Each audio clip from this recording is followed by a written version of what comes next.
Trevor the traction engine was enjoying his work in the vicarage orchard. Birds were singing and apples were ripening on the trees. It was a lovely day. Hello, Trevor, said James. You look as bright and cheerful as my red paint. Oh, I am, replied Trevor. What's that noise? It's the bees, laughed Trevor. They're all in these boxy things called beehives. I'm taking them to the station. The vicar says his bees make good honey, and he's giving some of them to his friends. Just then, Boko, the diesel engine, hummed in. Take care, you two. Don't make the bees angry. They might sting you.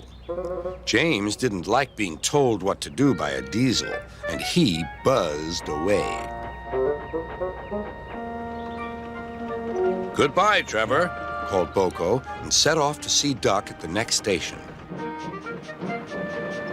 Bill and Ben, the tank engine twins, were busy arranging cars, but they scampered off when they saw Boko. I remember the first time I met those two, laughed Boko. They nearly made my eyes pop out. Edward soon put a stop to their games. Edward is the only one who can keep Bill and Ben in order, chuckled Duck. I sometimes call them the bees. A good name, replied Boko. They're terrors when they start buzzing around. James bustled in.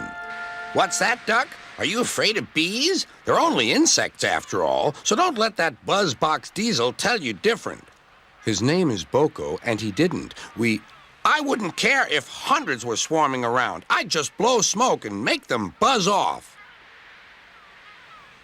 Buzz, buzz, buzz, retorted Duck.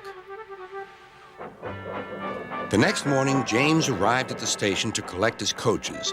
The passengers were excited and keen to get on board. The platform was crowded, and the porter was in a hurry. Mind your backs, he shouted. Then there was trouble. The beehive fell and broke open.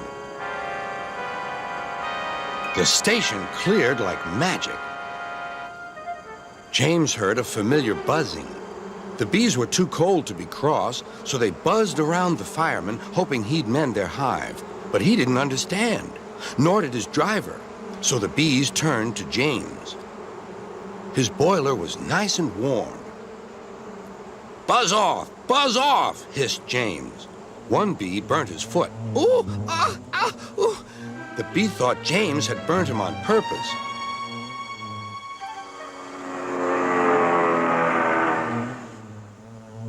So it stung James right back on the nose.